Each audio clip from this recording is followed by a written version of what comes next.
Hanukkah Cookies with Sprinkles by David A. Alder. Illustrated by Jeffrey Ebeler.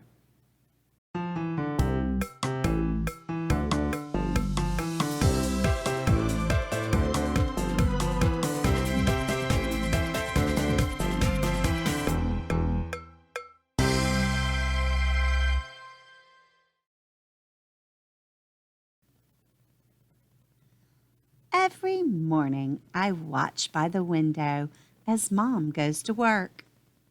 She leaves our building and walks past Saul's Market to the bus stop. Before she gets on the bus, she turns, looks up, and waves to me. I wave back. I stay there and see other people hurrying to work. I stay there until Grandma says, "Sara, it's time to get ready for school."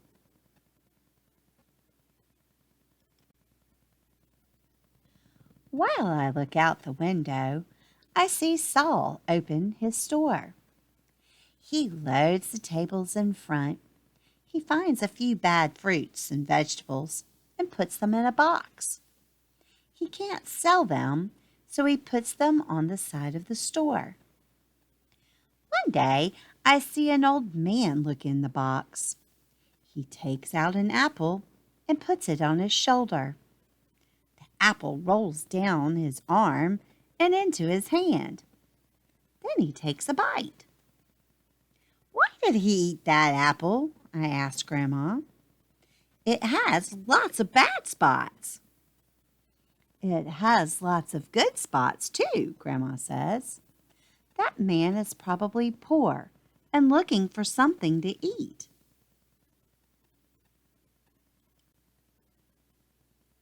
I think about him eating around the bad spots on the apple. He must be very hungry. I think about him when I eat breakfast and when I walk with Grandma to school.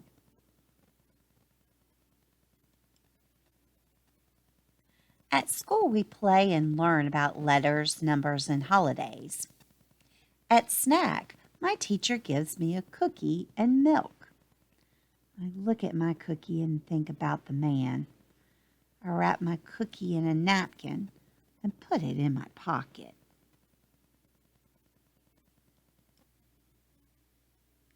At supper, I tell Mom about the man. I show her the cookie. "Could you leave it for him?" I ask. The next morning, Mom puts the cookie in a bag. She leaves it by the side of Saul's store. Later, I see the man open the bag. He takes out the cookie, spins it on the tip of his finger, and eats it. At school, I tell my friends about him, and we wrap lots of cookies. My teacher says she's proud of us. She says what we're doing is called Sadaka. We're giving to someone who has less than we have. My teacher gives Sadaka too. She gives me a container of juice for the man. That night, I help Mom make him a sandwich.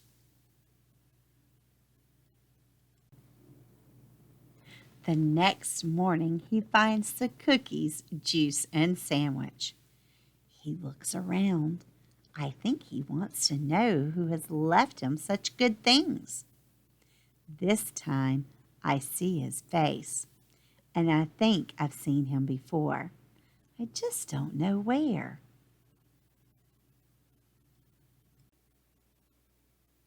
On Friday night, Mom and Grandma light Shabbat candles. Then we go to synagogue. After the service, there's a no-next Shabbat. It's like a Shabbat party. And guess what? I see him. "Mom, Grandma," I whisper. "What, Sara?" they ask. "I know that man. That's him." The man eats some challah. He drinks some grape juice. We all do.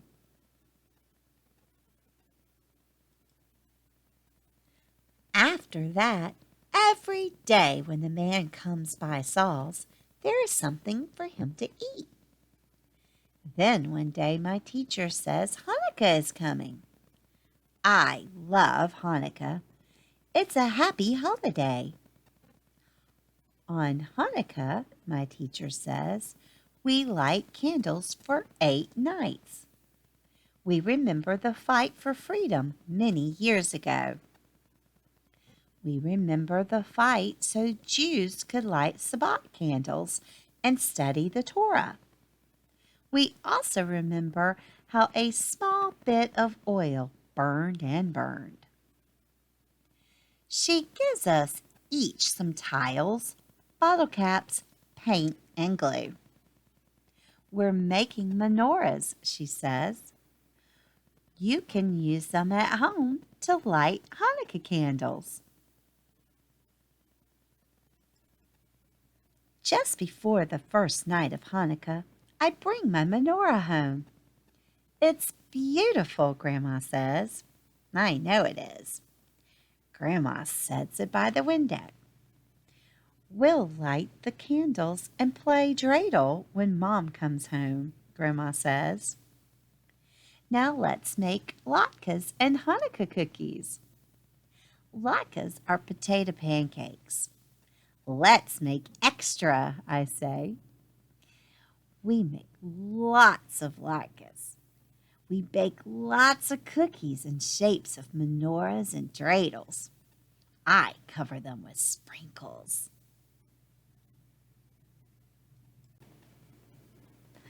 Mom comes home and I show her my new menorah. It's beautiful, Mom says. But what about the one you made last year? She takes it from the cabinet.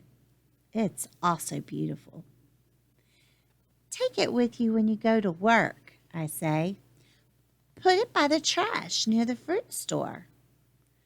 Don't throw it out, Grandma says. I'm not, I tell her. I'm giving Sadaka. I'm giving it to someone who has less than we have. The next morning, the man takes the menorah out of the bag and looks at it. There are also latkes, cookies with sprinkles, and Hanukkah candles. I see that the man's cheeks are a little wet. I hope those are happy tears. On Friday, Mom and Grandma prepare a special Shabbat and Hanukkah dinner with lots of good things to eat. At synagogue that night, I want to invite the man to our house for dinner. But Sara, Mom says, we don't know him. He's a stranger. Please, I say. Mom and I speak to the rabbi. He knows the man. His name is Berger, the rabbi tells us. I've known him for a long time. He's here every Friday afternoon to set up the chairs. After Shabbat, he puts away all the books. The rabbi introduces Mom and me to Mr. Berger. Mom asks him, would you like to join us for a homemade Shabbat and Hanukkah dinner? Please, I say. Mr. Berger smiles. He comes home with us. He talks a lot during dinner. He lives nearby in a small apartment. He once worked in a circus. He shows me some of the tricks the clowns had taught him. He juggles some small pieces of challah. Then, one by one, he catches each piece of challah in his mouth and eats it. I wish I could juggle. Mom brings out dessert, a plateful of Hanukkah cookies, all covered with sprinkles. Now Mr. Berger knows who has been leaving cookies, sandwiches, and milk for him. He knows who left the menorah and candles. At first, Mr. Berger looks down. I think he's a little embarrassed. Then he looks at me and says in a real quiet voice, "Thank you." "Mr. Berger," I say, "I hope you'll visit again." "I'd like that," he says. "And please call me Morris." Mom tells him to have another cookie. "I will," he says. "But first, I'll show you some more magic." Morris reaches behind my ear and takes out a Hanukkah cookie with sprinkles. "Now, watch this. I'll make it disappear." He takes one big bite and the cookie is gone. "That's okay," I say. "We have lots more. We have lots to share." "I also have things to share," Morris says. "I can teach you some easy magic tricks. I can tell you funny circus stories." "Can you teach me to juggle?" Morris laughs. "I can try," he says, "but juggling takes lots of practice." "Sara, you will need lots of juggling lessons," Mom says. Morris smiles. He knows lots of lessons means lots more Shabbat dinners with us. I smile too. Soon I'll juggle challah at school and surprise my friends. The end. I hope you've enjoyed this story, Hanukkah Cookies with Sprinkles. Grandma loved this story. I think it was very sweet how Sara and her family and her friends were thinking about someone else, helping people in need. That's what Hanukkah is. Hanukkah is a season of light, and it's a great time to think about helping other people or giving Sadaka. So tell Grandma in the comments below, what are things that you have done to help other people in need or give Sadaka? Tell Grandma, what have you done? Or maybe someone has done something for you. Let Grandma know. I would love to know. Now, click that thumbs up button and let Grandma know how much you like this story. But most importantly, know how much Grandma loves you visiting me. And I love sharing these stories with you. And make sure you come back for more stories.